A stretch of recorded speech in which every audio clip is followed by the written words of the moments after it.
Good morning students, एक बार फिर आपका ऑनलाइन क्लासेज में हार्दिक स्वागत अभिनंदन। हमारा टॉपिक चल रहा था खनिज लवण। ठीक है, मैंने आपको बताया खनिज लवण जो है कौन कौन से जो है खनिज लवण पाए जाते हैं, मृदा से कौन कौन से पदार्थों को पादप जो है अवशोषित करते हैं, किस रूप में अवशोषित करते हैं, ठीक है, उनकी कमी से क्या प्रभाव होते हैं, ये हम पढ़ चुके थे।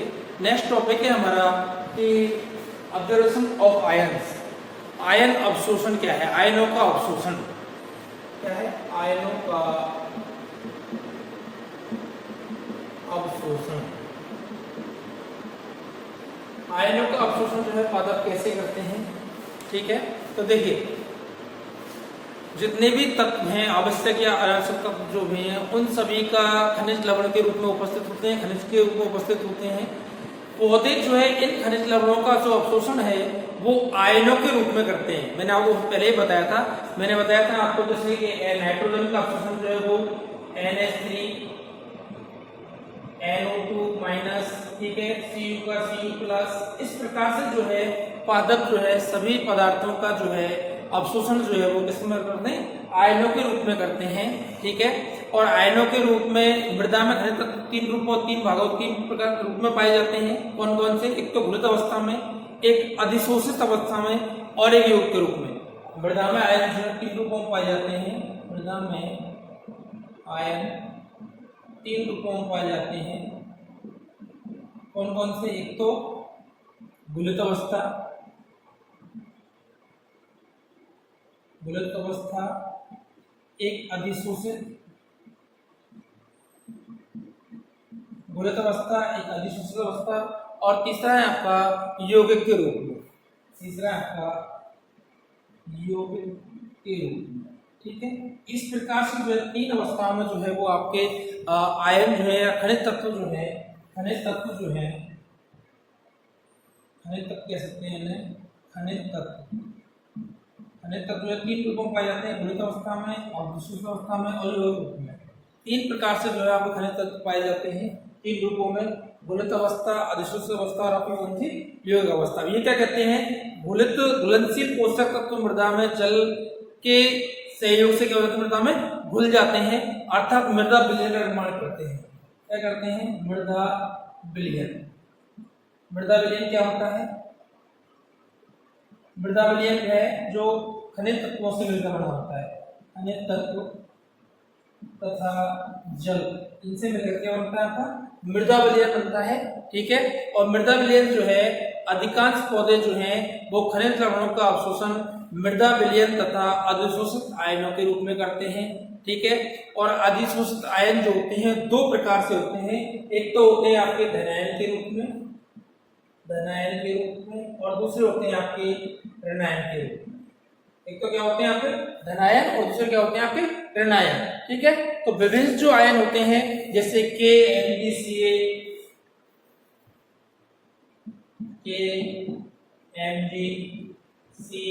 Cu, ठीक है, आपका जो है Zn, कोबाल्ट, ये सभी क्या होते हैं आपके धनायन के रूप में पाए जाते हैं। किस रूप में पाए जाते हैं, Fe जो है वो क्या है, धनायन के रूप में पाया जाता है। ये सब क्या है आपके धनायन के रूप में पाए जाते हैं। आपका फास्फोरस है, सल्फर है, ठीक है, फास्फोरस, सल्फर, बोरॉन, मोलिब्डेनम, और आपका जो है क्या, क्लोरीन, ये जो होते हैं आपके ये ऋणायन के रूप में पाए जाते हैं। ठीक है, तो आयन दो प्रकार से, धनायन और ऋणायन दो प्रकार से पाए जाते हैं। धनायन में KMgCa, calcium, copper, zinc, cobalt, ferrous, ये क्या है धनायन के रूप में, जबकि फास्फोरस, सल्फर, बोरॉन, मोलिब्डेनम और क्लोरीन क्या है ऋणायन के रूप में पाए जाते हैं। ठीक है, और नाइट्रोजन जो है धनायन और ऋणायन वाला बताया था आपको। नाइट्रोजन होता है, नाइट्रोजन जो है धनायन एवं ऋणायन दोनों रूपों में पाया जाता है, अर्थात NH4 प्लस, ठीक है, और आपका NO2 माइनस या NO3 माइनस। ठीक है, अमोनिया और नाइट्राइट और नाइट्रेट के रूप में पाया जाता है, अर्थात धनायन और ऋणायन दोनों के रूप में पाया जाता है। ठीक है, अब दोनों रूपों में बंधे आयनों का मृदा में जो है क्या होता है, ऐसे मतलब विस्थापन हो सकता है, और धनायन का धनायन से और ऋणायन का ऋणायन से क्या हो सकता है, प्रतिस्थापन हो सकता है। ये जो है आपस में जो है मृदा का और कोशिका जो ऊतक होते हैं उनमें जो आपस में आयनों का जो विनिमय होता है, अर्थात धनायन का धनायन से क्या होता है, मृदा और पादप जो होता है उनमें जो आयनों का विनिमय होता है, तो धनायन का धनायन से और ऋणायन का ऋणायन से। जब जो है बाहर से जो है धनायन धनायन का प्रतिस्थापन करेगा और ऋणायन क्या करेगा, ऋणायन का प्रतिस्थापन करेगा। इस प्रकार की जो विधि है ये आपका धनायन विनिमय और ऋणायन विनिमय कहलाता है। ठीक है, अब अध्ययन की दृष्टि से हम पढ़ते हैं सबसे पहले इसमें एब्जॉर्प्शन ऑफ आयन, आयनों का अवशोषण। आयनों का अवशोषण कैसे होता है, मैंने बताया आयन क्या होते हैं, मैंने आपको बता दिया किस रूप में पाए जाते हैं, मृदा में कौन कौन से धनायन होते हैं, कौन कौन से ऋणायन होते हैं। ठीक है, अब है आयनों का अवशोषण। तो आयनों का जो अवशोषण होता है वो निष्क्रिय और सक्रिय दो रूपों से होता है। आयन को निष्क्रिय रूप से, निष्क्रिय तथा सक्रिय रूप से आयनों का अवशोषण होता है। निष्क्रिय और सक्रिय दोनों रूपों में क्या होता है, आयनों का अवशोषण होता है। ठीक है, ये बताया था आपका शुरुआत में जो मत था ये था कि आयनों का अवशोषण जो होता है वो निष्क्रिय और सक्रिय रूप में होता है। उसके बाद एक साइंटिस्ट थे फेफर जो है, फेफर ने बताया कि भाई आयनों का जो अवशोषण है वो लवणों का अवशोषण जो है स्थानांतरण और अवशोषण जो है निष्क्रिय पहलू है। ठीक है, अर्थात स्थानांतरण और अवशोषण जो होता है वो निष्क्रिय रूप से होता है। ठीक है, लेकिन उन्होंने बताया कि आधुनिक मत के अनुसार इनमें निष्क्रिय और सक्रिय अवशोषण के अलावा भी आयनों का सक्रिय आयन अवशोषण होता है, निष्क्रिय आयन अवशोषण होता है। तो ये दो रूप जो हैं वो प्रमुख रूप से प्रकट हैं आपके कौन कौन से, निष्क्रिय और सक्रिय अवशोषण। ठीक है, तो नंबर 1 पढ़ते हैं पर निष्क्रिय आयन अवशोषण। नंबर 1 पढ़ते हैं इसमें निष्क्रिय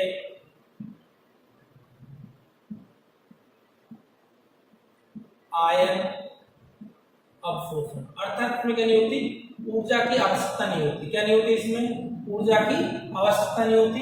ये निष्क्रिय आयन अवशोषण जो है जिसमें ऊर्जा की बिल्कुल आवश्यकता नहीं होती। ये कब होता है, जब कोशिका तथा विलयन का विद्युत रासायनिक विभव इसके प्रति अनुकूल हो, तब जाकर ये क्या होता है, निष्क्रिय अवशोषण जो है आयनों का अवशोषण जो है होता है। ठीक है, ये विभिन्न वैज्ञानिकों ने बताया, लाउफमैन, डेविड विल्किंस, इन्होंने बहुत सारे एग्जाम्पल दिए। ठीक है, इसका इनके अनुसार जो है अनुकूल परिस्थितियां मृदा तथा कार्बनिक कोशिका के विद्युत रासायनिक विभव की जो आपस की जो अनुकूलता होती है वो निष्क्रिय आयन अवशोषण के लिए क्या होती है, जिम्मेदार होती है। ठीक है, दो चीजें हैं कौन कौन सी, एक तो कोशिका तथा विद्युत, कोशिका विलयन, कोशिका विलयन, कोशिका तथा विलयन का विद्युत रासायनिक विभव, कोशिका तथा विलयन का विद्युत रासायनिक विभव की अनुकूलता।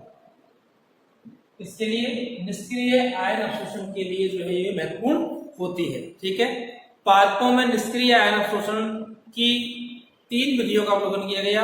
नंबर 1 बाह्य मुक्त अवकाश, बाह्य मुक्त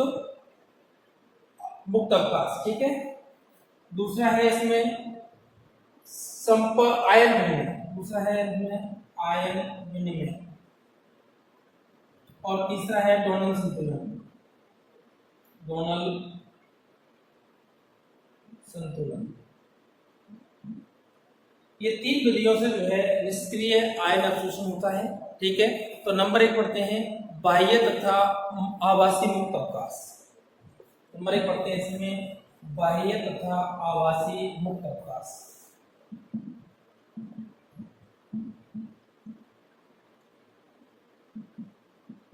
आभासी मुक्त अवकाश, इसका कहने का ये है कि आयनों का जब अवशोषण होता है तो उसके लिए जो है अवकाश उपस्थित होता है, जिस अवकाश के माध्यम से धनायन और ऋणायन आपस में क्या करते हैं, विनिमय करते हैं। अगर ऐसे कह सकते हैं अपन कि आयनों का अवशोषण मूल संस्थान, ठीक है, तथा मृदा विलयन के निकटतम संपर्क स्थान से होता है। मूल संस्थान मतलब मूल क्या होती है? जड़। मूल संस्थान तथा मृदा के जो है क्या होता है? मृदा विलयन के निकटतम संपर्क स्थल से होता है। मृदा विलयन के निकटतम संपर्क स्थल से होता है, ठीक है। तो जब मूल संस्थान, ठीक है, और मृदा विलयन, इन दोनों में जो निकटतम जो आपस में संपर्क होगा वहां से क्या होगा? आयनों का जो है क्या होता है? अवशोषण होता है, या आयनों का जो है क्या होता है? आपस में विनिमय होता है, ठीक है। लवणों का अवशोषण जो है वो मूल जो संपर्क स्थान होता है वो लवणों का अवशोषण करता है। लवणों का अवशोषण निष्क्रिय अवशोषण जो है अनेक वैज्ञानिकों ने बताया कि भाई जो है क्या होता है, इसमें जो है आयनों का अवशोषण होता है। तो इसमें दो चीज बताई थी कि जब पादप ऊतक को निम्न सांद्रता वाले विलयन से, जब पादप ऊतक को, इसमें बताया था एग्जाम्पल में, जब पादप ऊतक को निम्न सांद्रता वाले विलयन से उच्च सांद्रता वाले विलयन रखते हैं, उच्च सांद्रता वाले विलयन में रखते हैं, ठीक है। निम्न सांद्रता वाले विलयन से क्या करते हैं? मधु तक को उच्च सांद्रता वाले विलयन रखते हैं। यहाँ से इसको यहाँ ट्रांसफर किया गया, तो यहाँ पर जो है जाकर के ये लवणों का तीव्र गति से अवशोषण करता है, तीव्र गति से अवशोषण करता है, ठीक है। कब? शुरुआत में रखने में लगता है लवणों का तीव्र गति से अवशोषण करता है। अब धीरे धीरे कर करके ये तो कहलाता है प्राथमिक अवशोषण। क्या कहलाता है? प्राथमिक उदग्र अवशोषण, ठीक है, तीव्र गति से होने वाला अवशोषण है। धीरे धीरे करके क्या करता है? ये अवशोषण जो है वो क्या हो जाता है? मंद हो जाता है। क्या हो जाता है? मंद हो जाता है। मंद कब तक होगा? जब यह स्थायी दोनों के अंदर जो है सांद्रता क्या हो जाती? बराबर नहीं हो जाती। किसके अंदर? विलयन के अंदर और पादप के ऊतक के अंदर तो सांद्रता बराबर की नहीं हो जाएगी, ये यहाँ पर अवशोषण चलता रहेगा। उसके बाद जब हम इस पादप ऊतक को, इस पादप ऊतक को दोबारा, कौन से पादप ऊतक को? इस उच्च सांद्रता वाले विलयन से निम्न सांद्रता वाले विलयन रखते हैं, तो जो है आयनों का विसरण बाहर की ओर होता है, बाहर की ओर या विलयन में होता है, विलयन में होता है, ठीक है। समझिए बात को। जब हम यहाँ के निम्न सांद्रता विलयन से उच्च सांद्रता विलयन में रखते हैं, तो जो है पादप ऊतक में क्या होता है? आयनों का अवशोषण करता है। और कैसे करता है? तीव्र गति से करता है, ठीक है। कब तक करता है? जब तक कि विलयन और पादप ऊतक में आयनों की सांद्रता क्या हो जाती? बराबर नहीं हो जाती। लेकिन जैसे ही हमें उच्च सांद्रता वाले विलयन से दोबारा निम्न सांद्रता वाले विलयन में रखते हैं, तो आयनों का विसरण जो है वो कोशिका से बाहर अर्थात विलयन में होता है, ठीक है। और विलयन में होता है। अब विलयन में क्यों होता है? ठीक है, अब ये विलयन में होता है, तो विलयन में इसका मतलब ऊतक आए कहाँ गए? बाहर आ गए। इससे क्या निष्कर्ष निकाला? इससे निष्कर्ष निकाला कि पादप ऊतकों का कुछ भाग आयनों के मुक्त वितरण के लिए या मुक्त विसरण के लिए क्या होता है? उपलब्ध होता है। क्या अंतर निकाला? कि भाई पादप ऊतक कुछ भाग जो होता है, इसे निकाला इन्होंने निष्कर्ष कि पादप ऊतक का कुछ भाग मुक्त आयनों के लिए क्या होता है? पादप ऊतक का कुछ भाग जो होता है वो आयनों के मुक्त विसरण के लिए, आयनों के मुक्त विसरण के लिए क्या होता है? रिक्त होता है या उपलब्ध होता है, विसरण के लिए उपलब्ध होता है, ठीक है। अब आयन क्या करेंगे? उस रिक्त स्थान में से क्या करेंगे? विलयन से ऊतकों में, ऊतक से क्या करेंगे? विलयनों में, विलयन में आसानी से कर सकते हैं, गमन कर सकते हैं, ठीक है। इसे हम बाह्य अवकाश कहते हैं। क्या कहते हैं इसे? इस मुक्त अवकाश को क्या कहते हैं? बाह्य अवकाश कहते हैं, ठीक है। जो किसके लिए है? इन आयनों के मुक्त विसरण के लिए है, उसे हम बाह्य अवकाश कहते हैं। और आयनों के निष्क्रिय संचरण से प्रयुक्त अवकाश जो होता है उसे आभासी मुक्त अवकाश कहते हैं। और इसे क्या कहते हैं हम? जो आयनों के लिए जो मुक्त आवास उपलब्ध होता है इसे आभासी मुक्त अवकाश कहते हैं। ठीक है, जो आयनों के लिए है, या ऐसे कह सकते हैं पादोत्तक का व्यवहार जो जिसमें मुक्त विसरण संभव है, मुक्त विसरण होता है, उसे हम बाह्य अवकाश कहते हैं। और दूसरे शब्दों में कह सकते हैं कि आयनों की निष्क्रिय संचयन में जो संचयन करते हैं शुरुआत में, इन विसरण के लिए अवकाश है वो तो बाह्य अवकाश है। ठीक है ना, विसरण के लिए जो अवकाश है वो तो बाह्य अवकाश है, लेकिन ऊतकों का जो संचय करने के लिए जो अवकाश है, सांता को जो आयनों को संचय करने के लिए जो अवकाश है, उसे हम आवासीय मुक्त अवकाश कहते हैं, जिसमें जो है क्या होते हैं, ऊतकों का संचय होता है। ठीक है, ये हुआ हमारा कोश का भित्तीय कुछ भाग को बाह्य अवकाश माना जा सकता है, अर्थात कोश का भित्ति जो है उसको हम बाह्य अवकाश मान सकते हैं। ठीक है, लेकिन इस संपूर्ण क्रिया में उपापचयी क्रिया का उपयोग नहीं होता।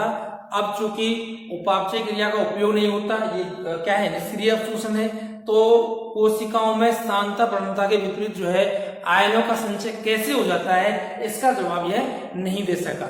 इसलिए इसको समझने के लिए हम आयन विनिमय और डोनन संतुलन जो है उसका अध्ययन करेंगे।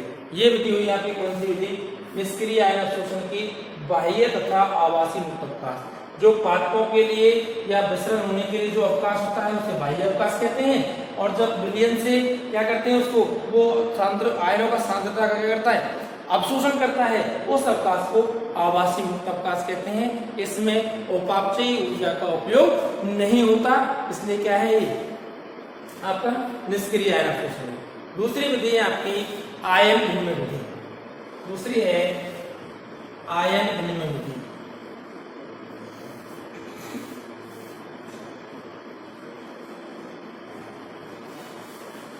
दूसरी आपकी इसमें आयन विनिमय विधि कि भाई आयन विनिमय विधि जो है क्या होती है, आयनों का विनिमय कैसे होता है। तो कोशिका भित्तियों की झिल्लियों पर अवशोषित आयनों का बाह्य विलयन में, ठीक है, और सामने वाले आवेश जो है उनसे क्या रहता है, विनिमय होता रहता है। तो झिल्लियों पर अवशोषित आयन बाह्य विलयन में स्थित आयन, कोशिका झिल्ली पर उपस्थित आयन, ठीक है, और बाह्य विलयन में उपस्थित आयन, इन दोनों क्या रहता है, आपस में विनिमय होता रहता है। इनमें क्या होता रहता है, आपस में विनिमय होता रहता है। ठीक है, धनायन का धनायन से और ऋणायन का ऋणायन से, धनायन का धनायन से, ये आपस में जो आयन विनिमय होता है, ठीक है, ये होता रहता है। प्रत्येक कोशिका जो है बाह्य विलयन में डूबी हुई रहती है। ठीक है, प्रत्येक कोशिका बाह्य विलयन में डूबी हुई रहती है, तो बाह्य विलयन में डूबी हुई रहती है। अब क्या होता है, बाह्य विलयन में उपस्थित K प्लस धनायनों, ठीक है, अब क्या होता है, बाह्य विलयन में उपस्थित, बाह्य विलयन इसमें K प्लस धनायन और कोशिका झिल्ली पर उपस्थित, कोशिका झिल्ली पर H प्लस आयन, ठीक है, कोशिका झिल्ली पर क्या होते हैं, H प्लस आयन होते हैं, बाह्य विलयन में K प्लस आयन होते हैं। इन दोनों का आपस में क्या होता रहता है, विनिमय होता रहता है। अर्थात जो है H प्लस का K प्लस से और K प्लस का जो है H प्लस आयन से विनिमय होता रहता है। अर्थात कोशिका झिल्ली के अंदर जो है कोशिका सतह पर H प्लस आयनों के मध्य विनिमय होने से क्या होता है, H प्लस आयनों का K प्लस आयन लेते हैं और K प्लस आयनों का स्थान जो होता है वो H प्लस आयन ले लेते हैं। ठीक है, इस प्रकार से जो है आपस में जो क्या रहता है, इनका विनिमय होता रहता है। ठीक है, अर्थात सामान्य परासरण द्वारा इन आयनों को हटाया नहीं सकता। इस प्रकार ऋणायनों का स्वतंत्र हाइड्रोक्सिल आयनों से विनिमय आसानी से हो जाता है। अर्थात जो है पॉजिटिव से पॉजिटिव का, और मान लीजिए यहाँ पर Br माइनस और Cl माइनस है, तो इनका आपस में जो है Cl का Br से और Br का Cl से जो है आसानी से विनिमय हो सकता है। अर्थात धनायन का धनायन से और ऋणायन का ऋणायन से जो है वो क्या हो सकता है, विनिमय आसानी से हो सकता है। इसे हम दो भिन्न परिकल्पना से देख सकते हैं। नंबर एक है इसमें संपर्क विनिमय परिकल्पना, ये दो प्रकार से देख सकते हैं। नंबर एक है इसमें संपर्क विनिमय परिकल्पना, ठीक है, अर्थात संपर्क में आने पर जो है आपस में क्या हो जाता है, इनका विनिमय हो जाता है। ठीक है, और दूसरा है इसमें कार्बोनिल अम्ल विनिमय परिकल्पना, कार्बोनिल अम्ल विनिमय परिकल्पना। ठीक है, दो परिकल्पना है इसके अंदर, आयन विनिमय के अंदर दो परिकल्पना है, संपर्क विनिमय परिकल्पना और दूसरी है आयन विनिमय। इसमें क्या है कि ये दी थी जेनी और ओवरस्ट्रीट ने, जेनी और ओवरस्ट्रीट ने, जेनी और ओवरस्ट्रीट ने क्या दी थी, ये परिकल्पना दी थी। इसमें इन्होंने बताया कि आयनों का विनिमय के लिए मृदा विलयन में घुला होना जरूरी नहीं है, मतलब आयनों का जो है अवशोषण के लिए मृदा विलयन में घुला होना आवश्यक नहीं होता, क्योंकि अधिकांश अधिशोषित सतह जो होती है वो अधिशोषित सतह आयन जो है स्थिर अवस्था में नहीं रहते, आपस में क्या करते हैं, दोलन करते रहते हैं। ये क्या रहते हैं, जो आयन घुले हुए आयन होते हैं वो क्या रहते हैं, एक स्थिर अवस्था में नहीं रहते। उन्होंने क्या बताया, आयन स्थिर अवस्था में नहीं होते, दोलन करते रहते हैं, दोलन करते हैं। ठीक है, और दोलन करते रहते हैं तो एक सतह से आयनों का दोलन का आयतन दूसरी सतह के दोलन आयतन पर अतिव्यापन हो जाता है। अब दोलन करते हैं तो आयन जो है वो एक सतह से दूसरी सतह पर अतिव्यापित हो जाते हैं। ठीक है, इस प्रकार से संपर्क में आने पर एक दूसरे से क्या हो जाते हैं, प्रतिस्थापित हो जाते हैं। इस प्रकार का जो आयन है वो संपर्क विनिमय परिकल्पना जो जेनी और ओवरस्ट्रीट ने दी थी। ठीक है, दूसरा है आपका कार्बोनिल अम्ल विनिमय परिकल्पना, कार्बोनिल अम्ल विनिमय परिकल्पना, इसे CO2 परिकल्पना भी कहते हैं। क्या कहते हैं इसे, CO2 परिकल्पना, इसे CO2 परिकल्पना भी कहते हैं। ठीक है, इसमें मृदा विलयन जो है महत्वपूर्ण कार्य करता है। ठीक है, मृदा विलयन में जल, इसमें क्या होता है, CO2 का निकास होता है, इस क्रिया के दौरान क्या होता है, CO2 का निकास होता है। ठीक है, मृदा जल में घुलकर कार्बन का अम्ल जो है H2CO3 का निर्माण करता है। क्या होता है, यहाँ पर जो है CO2 जो है इसमें घुल करके H2CO3 का निर्माण करता है। ठीक है, क्या करता है, H2CO3 का निर्माण करता है, और ये H2CO3 दोबारा से जो है H plus ion H plus HCO3 में टूट जाता है, HCO3 में टूट जाता है। तो हमारी क्या करता है, CO2 जो है हाइड्रोजन से क्रिया करके मृदा के अंदर H2CO3 का निर्माण करता है, और H2CO3 का निर्माण करने के बाद जो है दोबारा से ये आयनों में टूट जाता है, H प्लस आयन और HCO3 माइनस में टूट जाता है। अतः कार्बनिक अम्ल के विघटन से मृदा में H प्लस आयनों की और HCO3 आयनों की सांद्रता क्या हो जाती है, बढ़ जाती है।